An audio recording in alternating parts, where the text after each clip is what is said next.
The Terran colony is currently defenseless, O High One.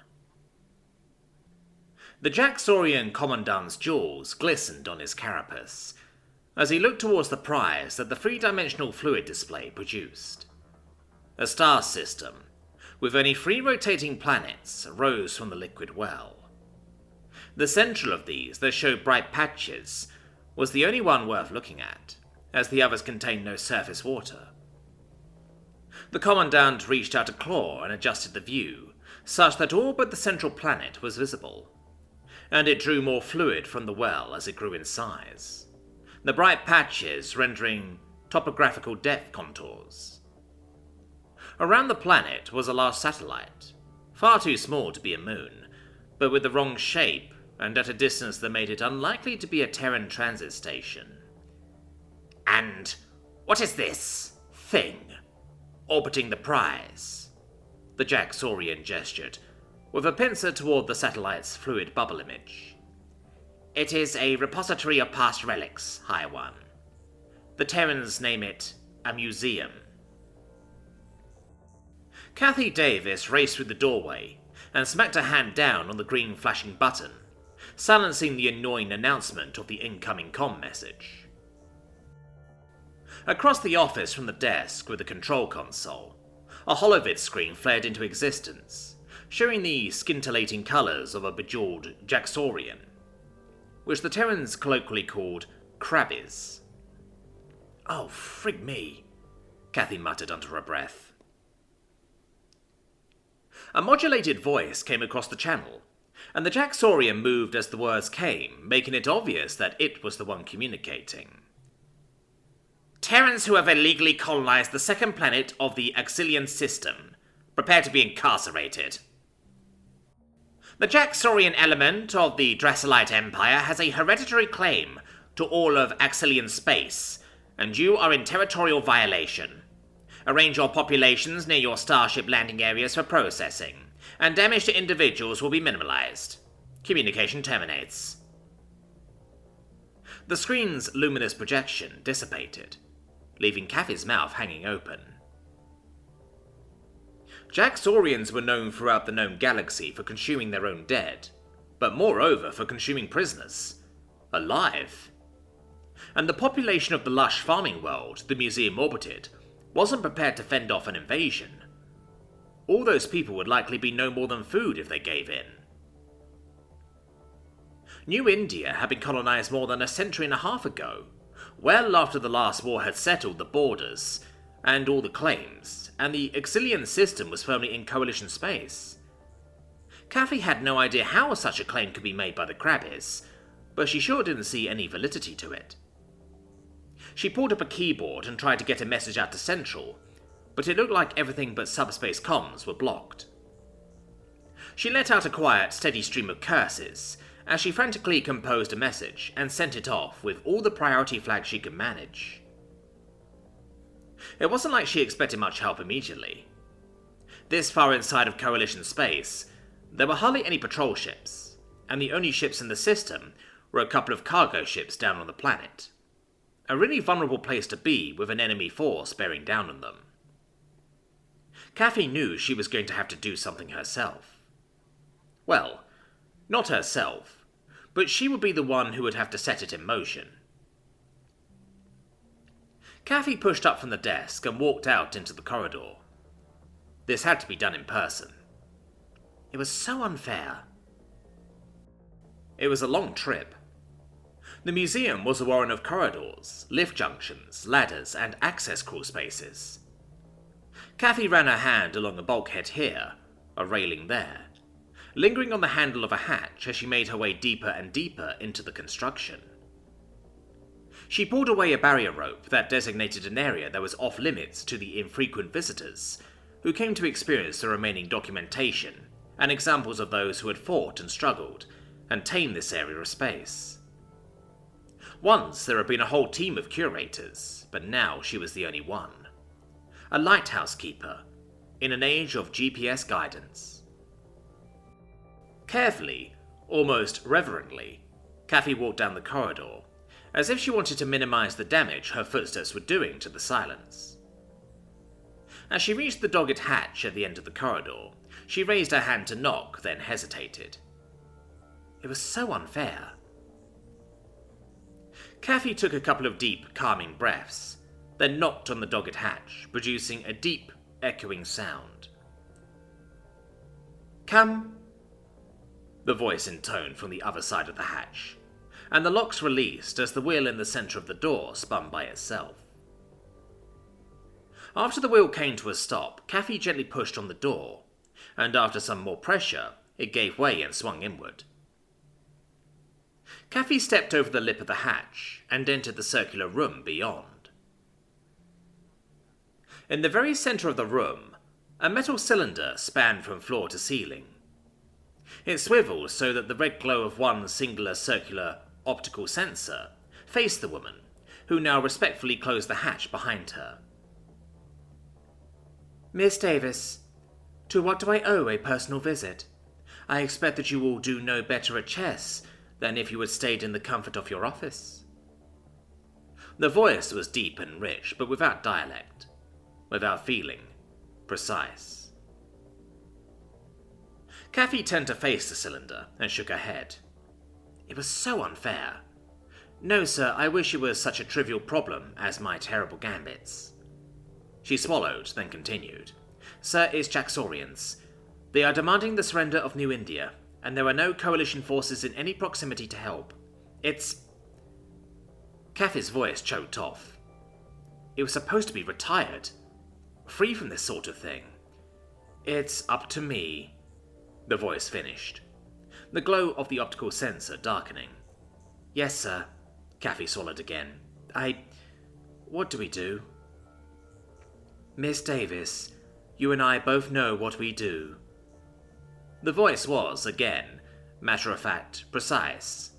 "We fulfill our destiny." The voice paused. "Reconnect me." The sleek, finned Jacksorian battlecruiser moved inexorably closer to the orbit of the central planet. Surrounded by a dozen smaller support and assault landing craft, it was the only vessel within the range of the long-range scans. It would be several standard day cycles before any coalition vessels could be here, which would be more than enough time. The Commandant felt the warmth of excitement rush through his body. An alert sounded. Our weapons lock. "Defenses up!" The Commandant spun to look at his subordinates. "What targets us?" The museum, O High One. Many weapon signatures are powering." Kathy knelt to the open access panel. Silent tears running down her cheeks plugged the last of the connections together. As she finished, she moved slowly, almost reluctantly, to lift the cover. "Does all seem okay, sir?" "Some of the systems seem deficient, but that does not seem to be related to your work. All the connections give satisfactory diagnostics." The voice was calm. "I have the enemy group identified. Unfortunately, many of the weapon systems are not responding." Kathy carefully replaced the panel's cover, running a hand along the edges, making sure it was back in place correctly. She got to her feet and walked toward the cylinder. The optical sensor no longer just red, but now multicolored, a shifting pattern that cast a seeming tie-dye pattern on her face. "Command chose to remove several weapon systems. They left mostly those considered obsolete or too expensive to remove. I'm so sorry, sir." "It was not your doing, Miss Davis. I do, however, regret that you may become a casualty, as I do what I must." It was so unfair. Tears flowed freely as Kathy looked into the rapidly changing multicolored light that was becoming brighter and brighter. "I understand, sir. Please advise me if there is anything else I can do to assist you." She sniffled and smiled, straightening a little. "I was charged with caring for your needs." "Ever has it been so. Humans serve the gods, and the gods protect the humans. We fulfill our obligations." The light from the cylinder was pure yellow-white, the color of soul. Those who disturb my children will be destroyed." The calm, precise voice was broadcast across all the communication channels, using the broadcasting power of stations before the hyperfocal beams made them overkill. The effect at close range, say within a star system, was to cause resonance within all but the most well-shielded comm systems. All around the planet the words were heard. On the Jaxorian ships, personal comm devices blared the words, though only those with active translator units could understand them. But the unbidden words rattled those that heard them, resound from everywhere around their ships. Terran Astro-Military Orbital Defense Station Horus, decommissioned, came to life. His targets were within range. Pulse lasers disabled engines and pierced airtight cabins in the smaller ships. A few larger projectile railguns sent construction girder-sized missiles into the superstructure of the battlecruiser. Return fire of plasma and coherent light melted the outer skin of the station, which slowly rotated, putting fresh metal out to take damage. The battlecruiser charged the station, its main batteries gouging deep furrows in the station. The smaller ships of the enemy group followed behind the bigger ship, some maneuvering directly behind it, as if hoping to use it for cover. The station sent a few more of the missiles into the large ship, and finally rotated on its other axis, bringing its nominal south pole to face the enemies. Within the center of the station there was an explosion. From the polar region burst forth the force of a star, its blast washing over the battlecruiser and along its sleek body to the smaller ships beyond. Fins melted in the blue-white heat. Metal skin and armor plates peeled away as misshapen, molten blobs. The blast continued, and the Jaxorian ships melted away like a block of ice, facing a plasma cutter. Within 10 seconds, the blast was dying away, but the effect was dramatic. Of the Jaxorian group, only one supply ship was still intact, but not unharmed. As its captain assessed the situation, it turned about and headed back the way it had come, making about a quarter of its normal speed. The station drifted, quietly. Its usual navigation marker lights were dark, but cooling molten metal in dozens of places marked its location in the darker space. It was now just another piece of debris in the aftermath of a battle. The orbital defense project that the Terran Astro-Military developed was short-lived due to the cost, and once the Terrans had joined the Coalition of Worlds, it was argued that they were no longer necessary. The one development that had been perhaps the most controversial was that of the God AI. These AI were conditioned to be the ultimate protectors, with the understanding that they would make the protection of Terrans their primary directive. Of course, some of these AI had developed complexes and demanded tribute from the worlds they protected. Others had become paranoid, given the inability they felt witnessing plagues and famines that they were unable to stop.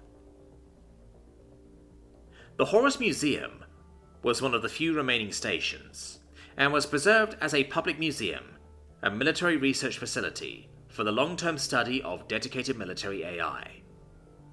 The retrieved logs of recent altercation with the Jaxorians in the Axilian system only reinforced what the decades of research had postulated.